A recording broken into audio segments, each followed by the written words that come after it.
नमस्कार, India voice देख रहे हैं आप। आपके साथ मैं हूं स्वीटी दीक्षित। बुलेटिन की शुरुआत करेंगे महत्वपूर्ण जानकारी के साथ। बता दें कि दिल्ली में ईडी की ताबड़तोड़ छापेमारी जारी है। 9 जगहों पर ईडी ने डाली है रेड। सुबह राजकुमार आनंद के आवास पहुंची है ईडी। दिल्ली सरकार में समाज कल्याण मंत्री है राजकुमार। सिविल लाइंस स्थित आवास समेत कई ठिकानों पर छापेमारी लगातार जारी है। तो ईडी की कार्रवाई लगातार कई दिनों से देखने को मिल रही है। दिल्ली में ईडी की ताबड़तोड़ छापेमारी देखने को मिल रही है। 9 जगहों पर ईडी ने रेड डाली है और इसी के साथ बता दें कि ईडी लगातार एक्शन कर रही है आम आदमी पार्टी के खिलाफ, दिल्ली सरकार के खिलाफ। समाज कल्याण मंत्री है राजकुमार, जिनकी कई ठिकानों पर छापेमारी चल रही है। उनके आवास पर भी लगातार ईडी छापेमारी कर रही है। तो दिल्ली सरकार में ये छापेमारी लगातार हो रही है के बाद एक कई ऐसे ठिकाने हैं जहां पे छापेमारी देखने को मिल रही है। सिविल लाइंस स्थित आवास समेत कई ठिकानों पर भी छापेमारी लगातार जारी है। सुबह सवेरे ईडी की टीम राजकुमार के घर पहुंची है। मंत्री है समाज कल्याण मंत्री है राजकुमार, जिनके घर ईडी की टीम पहुंची है। तो ईडी की टीम ताबड़तोड़ छापेमारी कर रही है। अजीत ज्यादा जानकारी के साथ जुड़ चुके हैं सीधे दिल्ली से। अजीत, ये क्यों छापेमारी हो रही है, क्या कारण इन छापेमारी के पीछे? देखिए, बिल्कुल छोटी बताना चाहूंगा, आम आदमी पार्टी की मुसीबतें जो है लगातार बढ़ती जा रही है। आज जहां एक और दिल्ली के मुख्यमंत्री और आम आदमी पार्टी के संयोजक अरविंद केजरीवाल को ईडी में पेश होना है, उससे पहले ही दिल्ली सरकार के एक और मंत्री राजकुमार आनंद के लगभग 9 ठिकानों पर ईडी की छापेमारी चल रही है और ये मनी लॉन्ड्रिंग को लेकर के चल रही है। हालांकि अभी इसकी तरफ से कोई भी आधिकारिक तौर पर स्पष्ट नहीं किया गया कि क्या पूरा का पूरा मामला है और किस मामले के लिए ईडी की टीम जो है वो राजकुमार आनंद के ठिकानों पर पहुंची है। लेकिन ऐसा सूत्रों के हवाले से बताया जा रहा है कि कुछ पैसों में हवाला का लेन देन कुछ सामने आया है, जिसकी वजह से ये जो ईडी की टीम है आज राजकुमार आनंद के तमाम ठिकानों पर छापेमारी करने पहुंची हुई है। लेकिन जैसा कि मैंने कहा कि अभी किसी भी तरह से कोई भी आधिकारिक पुष्टि नहीं की गई है कि आखिरकार पूरा का पूरा मामला क्या है। जी स्थिति कितने ठिकानों पर 9 ठिकानों पर छापेमारी हो रही है? ईडी की कितनी टीम लगातार लगी हुई है? सुबह सवेरे कितने बजे पहुंची? जी बिल्कुल, देखिए बताना चाहूंगा, लगभग सुबह अर्ली मॉर्निंग सुबह जो ईडी की टीम है पहुंची है और जैसा मैंने बताया कि 9 अलग अलग ठिकानों पर छापेमारी चल रही है। और इस दौरान न केवल ईडी की टीम बल्कि अन्य फोर्स लाइक मसलन जो पैरामिलिट्री फोर्स है और भी इस तरह के जो फोर्स है उनको भी तैनात किया गया है, क्योंकि किसी भी तरीके से जो अव्यवस्था है वो ना हो, इसको लेकर के ईडी की जो टीम है वो अन्य फोर्स के साथ अलग अलग ठिकानों पर पहुंची है। अजीत, एक तरफ आज अरविंद केजरीवाल की पेशी है ईडी के सामने और दूसरी ओर उन्हीं के सरकार में समाज कल्याण मंत्री है राजकुमार, जिनके आवास पर छापेमारी चल रही है। एक बार फिर से प्रश्न के घेरे पर यहाँ पे न सिर्फ आम आदमी पार्टी नजर आ रही है बल्कि दिल्ली सरकार भी है। बिल्कुल सीधे, जिस तरीके से लगातार आम आदमी पार्टी के तमाम जो नेता हैं, विधायक है या फिर मंत्री हैं, इस तरीके से लगातार जो जांच एजेंसी है इनके ठिकानों पर पहुंच रही है, कहीं ना कहीं पूरी की पूरी आम आदमी पार्टी पर इस तरीके से सवाल खड़े होते हुए नजर आ रहे हैं। क्योंकि इससे पहले भी जब आम आदमी पार्टी से जो राज्यसभा सांसद है संजय सिंह, जब उनकी पेशी होनी थी राजीव गांधी कोर्ट में, तो उस दौरान भी ओखला से जो आप विधायक है अमानुल्लाह खान, उनके घर भी ईडी की टीम पहुंची थी। और उसी तरीके से आज जब दिल्ली के मुख्यमंत्री अरविंद केजरीवाल को पेश होने के लिए 2 दिन पहले जब ईडी ने नोटिस भेजा, तो ऐसे में उससे पहले कहीं ना कहीं दिल्ली सरकार के एक और मंत्री के घर तमाम ठिकानों पर ईडी की टीम रेड करने पहुंची है। तो कहीं ना कहीं कहा जा सकता है कि जो आम आदमी पार्टी की जो लगातार जो मुश्किलें हैं वो बढ़ती जा रही है और जिस तरीके से तमाम जो नेता या विधायक जांच एजेंसी के दायरे में आ रहे हैं, कहीं ना कहीं कहा जा सकता है कि भविष्य में आम आदमी पार्टी के लिए बहुत बड़ी मुश्किलें खड़ी होने वाली है। तो अंदर से क्या खबर निकल के सामने आ रही है अजीत? क्या इनकी गिरफ्तारी हो सकती है? जिस तरीके से संजय सिंह की भी छापेमारी के बाद गिरफ्तारी हुई थी, क्या ये ऐसा यहाँ पे भी संभव है? देखिए बिल्कुल सोचिए, अभी इस तरह का कुछ भी कह पाना शायद जल्दबाजी होगा, क्योंकि जिस तरीके से बीते दिनों आम आदमी पार्टी से विधायक अमानुल्लाह खान के ठिकानों पर छापेमारी हुई, तो उस समय भी प्रयास कुछ इसी तरीके से लगाए जा रहे थे कि जब छापेमारी करने पहुंची है तो उनकी गिरफ्तारी भी संभव है। लेकिन उस दिन जिस दिन पहुंची थी वहां, उस दिन ईडी की टीम कुछ सबूतों को लेकर जरूर निकली थी, लेकिन कहीं ना कहीं उनको गिरफ्तारी से जरूर राहत मिली थी। तो ऐसे में ये कह पाना शायद जल्दबाजी होगा कि आज ईडी की टीम क्या कार्रवाई करती है। फिलहाल अभी यही कहा जा सकता है कि जो टीम है छापेमारी कर रही है और अलग अलग ठिकानों पर तमाम जो सबूत है, एविडेंस है, वो खंगालने में लगी हुई है। तो क्या ये शराब नीति घोटाले में छापेमारी चल रही है अजीत? क्या इससे पहले जो चार्जशीट निकल के सामने आई थी उनमें इनका नाम कहीं भी था? देखिए बिल्कुल सुनिए, इस तरीके से अभी तक कोई भी चीजें सामने नहीं आई है, क्योंकि जिस तरीके से तमाम जो प्रकरण उठ रहा है, हालांकि अगर मैं बात करूं तो उसमें किसी भी तरीके से भी शराब नीति का मामला सामने नहीं आ रहा है। और बीते दिनों जो चार्जशीट में जब दाखिल किया गया था तो उसमें भी राजकुमार आनंद का नाम आपको रोकना चाहूंगी अजीत। इस बीच जो अहम जानकारी ईडी के सामने आज पेश होंगे। अरविंद केजरीवाल शराब घोटाले मामले में ईडी ने दिया था सम्मान। शराब घोटाले को लेकर केजरीवाल से पूछताछ करेगी ईडी। तो ईडी के सामने आज पेश होंगे दिल्ली के सीएम अरविंद केजरीवाल। शराब घोटाले मामले में ईडी ने दिया था सम्मान और 2 नवंबर की तारीख थी जब पेश होनी थी। तो आज पेशी होगी अरविंद केजरीवाल की। शराब घोटाले को लेकर केजरीवाल से ईडी की पूछताछ होगी। ऐसे में बता दें कि आज 11 बजे केजरीवाल की ईडी के सामने पेशी होगी और आज कई पूछताछ हो सकते हैं। इससे पहले भी 16 अप्रैल को तकरीबन 9.5 घंटे तक पूछताछ चली थी। अजीत लगातार हमारे साथ बने हुए हैं। अजीत, 11 बजे के समय है जब अरविंद केजरीवाल ईडी के दफ्तर जाएंगे। बिल्कुल सिटी बताना चाहूंगा, आज 11 बजे का समय दिया गया है ईडी दफ्तर में दिल्ली के मुख्यमंत्री अरविंद केजरीवाल को पेश होने के लिए।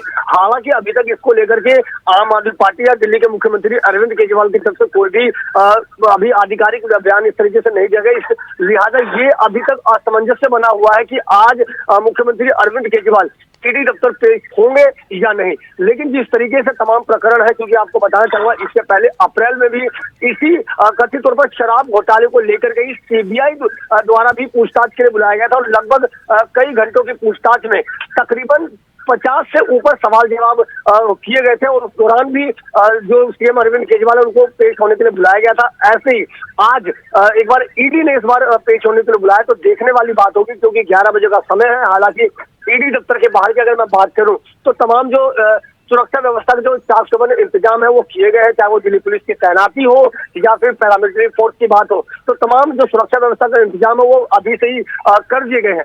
लेकिन जिस तरीके से अभी तमाम जो आम आदमी पार्टी की जो बैठक भी चल रही बताया जा रहा है और उसमें जो इन सब चीजों पर मीटिंग चल रही है, तो ऐसे में अभी तक आम आदमी पार्टी की तरफ से कोई रुख सामने नहीं आया है। तो कहीं ना कहीं एक असमंजस की स्थिति बनी हुई है कि आज आम आदमी पार्टी के जो संयोजक है और दिल्ली के मुख्यमंत्री अरविंद केजरीवाल वो ईडी दफ्तर पेश होंगे या नहीं।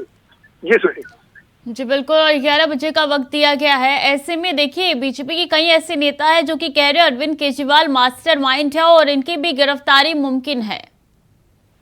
देखिए बिल्कुल सुनिए, जिस तरीके से शुरू से ही जब आबकारी जो घोटाला है वो सामने आया तो उस समय से ही भाजपा पूरे तरीके से आम आदमी पार्टी पर आक्रामक तेवर दिखा रही है और पूरे के पूरे इस घोटाले में जो मास्टरमाइंड है वो दिल्ली के मुख्यमंत्री अरविंद केजरीवाल को ही बताया जा रहा है। हालांकि इस मामले में पहले से ही मनीष सिसोदिया और सांसद संजय सिंह जेल में बंद है और उनको लगातार उनसे पूछताछ का दौर जो है वो सिलसिला वो जारी है और इसी मामले में अब दिल्ली के मुख्यमंत्री अरविंद केजरीवाल को ईडी ने बुलाया है। तो ऐसे वक्त देखना ये होगा कि आज की जो तस्वीर है वो क्या होती है और ये जांच की जो आंच है अब इसके अलावा और किस किस तक पहुंचती है। कौन कौन से ऐसे सवाल है अजीत जो अरविंद केजरीवाल के समक्ष रखे जा सकते हैं ईडी के द्वारा? बीते दिनों जब सुप्रीम कोर्ट की तरफ से दिल्ली के पूर्व उप मुख्यमंत्री मनीष सिसोदिया की जो जमानत याचिका जब रद्द की गई थी तो उस समय भी सुप्रीम कोर्ट की तरफ से कहा गया था और जो कड़ियों की बात कही गई थी, जो शराब घोटाले में जो एक से एक कड़ी को जोड़ने की बात कही गई थी, तो कहीं ना कहीं उसी कड़ी को जोड़ने के मकसद से ही दिल्ली के मुख्यमंत्री अरविंद केजरीवाल को आज पेश होने के लिए बुलाया गया है। और उस दौरान एक 338 करोड़ रुपए की बात भी सामने आई थी, जो 338 करोड़ रुपए के घोटाले की बात बताई जा रही थी। तो ये पूरा का पूरा प्रकरण जोड़ने के लिए आज दिल्ली के मुख्यमंत्री को बुलावा भेजा गया है। ऐसे में अब देखना होगा कि किस तरीके सवाल है, क्योंकि जो सवाल है वो इन्हीं सब चीजों के इर्द गिर्द घूमते हुए नजर आने वाले हैं। जी सुनिए, मई 2022 में सत्येंद्र जैन जेल के अंदर गए थे, फिर उसके बाद से मार्च में मनीष सिसोदिया जेल के अंदर गए थे और अभी पिछले महीने आप सांसद संजय सिंह जेल के अंदर गए थे। 3 ऐसे नेता है जो कि जेल के अंदर है, अभी तक बाहर नहीं आए। ऐसे में कितनी मुश्किल अरविंद केजरीवाल के लिए होने वाली है? देखिए बिल्कुल सिटी, ये बहुत बड़ी बात है। जो अगर मैं बात करूं तो बीते कुछ समय से जो दिल्ली के 3 बड़े नेता जो जिसमें से एक उप मुख्यमंत्री रह चुके हैं, एक मंत्री रह चुके हैं और एक अभी भी राज्यसभा सांसद है। 3 ऐसे बड़े नेता इस समय जेल में बंद हैं और कहीं ना कहीं इसी आबकारी घोटाले को मामले में बंद है।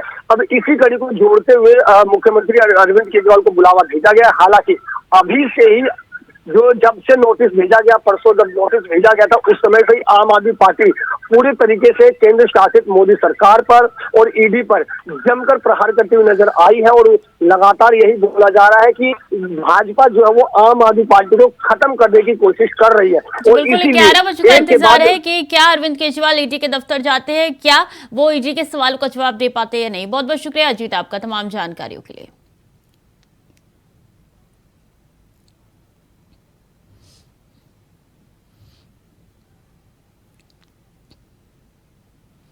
और मुख्यमंत्री योगी आदित्यनाथ आज राजस्थान के तिजारा पहुंचे, जहां रैली के दौरान उन्होंने हमास पर निशाना साधा। रैली के दौरान और क्या कुछ कहा उन्होंने, आइए आपको सुनाते हैं। इजराइल तालिबानी मानसिकता को कैसे कुचलने का काम कर रहा है, सटीक एकदम निशाना मार मार करके।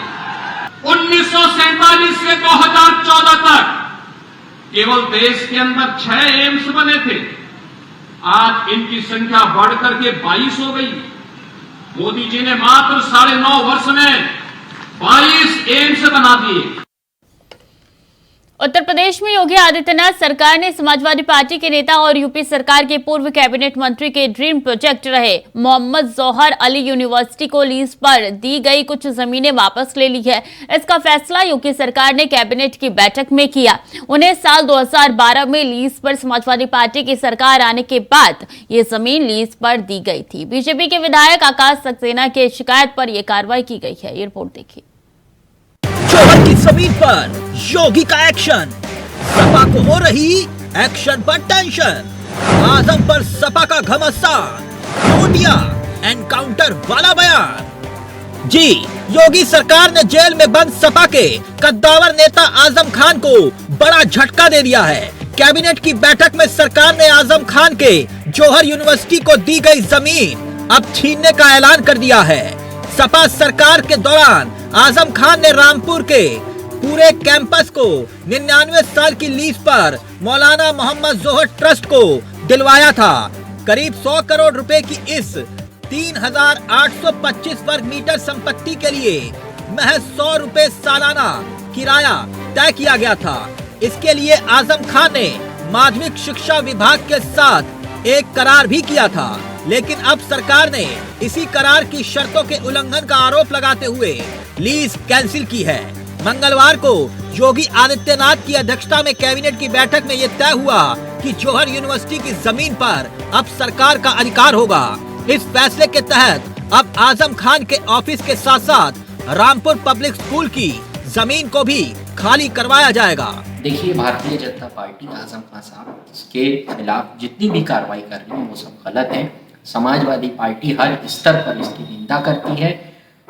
ये जमीन लीज पे आज नहीं 90 के दशक में ली गई थी, आज बता रहे हैं कि वो जमीन गलत है, हमने वापस ली। और बहुत ताकतवर मुख्यमंत्री आ गए और बीच कोई मुख्यमंत्री नहीं था ऐसा जो कर पाया। तो बीच में तो भाजपा के भी कई मंत्री थे, मुख्यमंत्री थे, राजनाथ सिंह थे, कल्याण सिंह थे, ये लोग क्या बिहार के मुख्यमंत्री थे? यही कहते हैं उत्तर प्रदेश के। उन्होंने नहीं ऐसा कुछ किया कभी भी। ये एक नई तरीके की परंपरा ये स्टार्ट कर रहे हैं जो कि गलत है और शैक्षिक संस्थानों के लिए गलत है और ये सरकार के लिए भी गलत है। आने वाले वक्त में आप देश में एक नजीर पैदा कर रहे हैं कि आप दी हुई चीजें वापस ले लें। ऐसा कभी नहीं हुआ हिंदुस्तान में।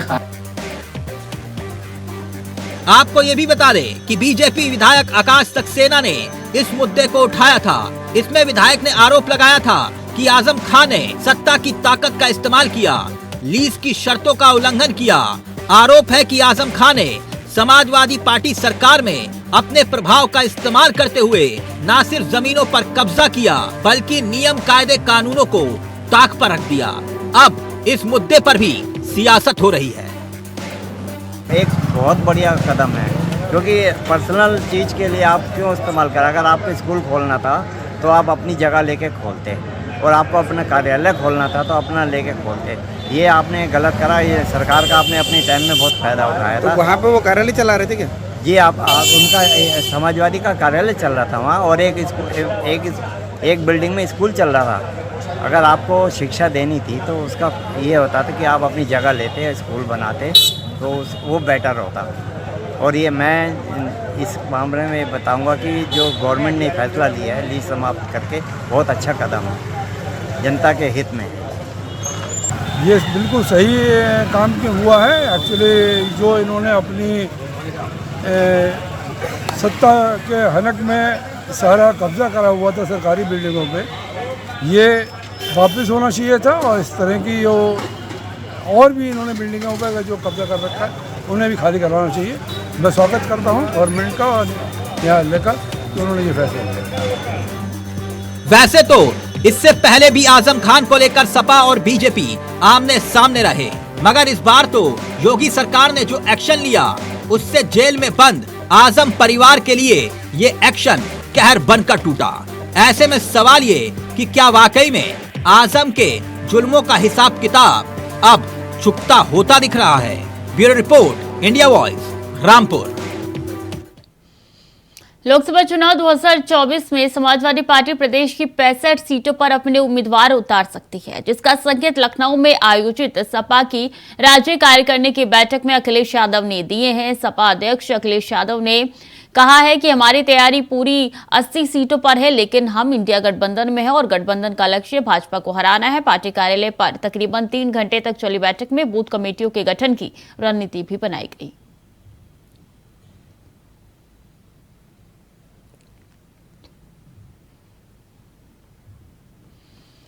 तो फिलहाल के लिए बुलेटिन में इतना ही। खबरें लगातार जारी है, देखते रहे इंडिया वॉइस।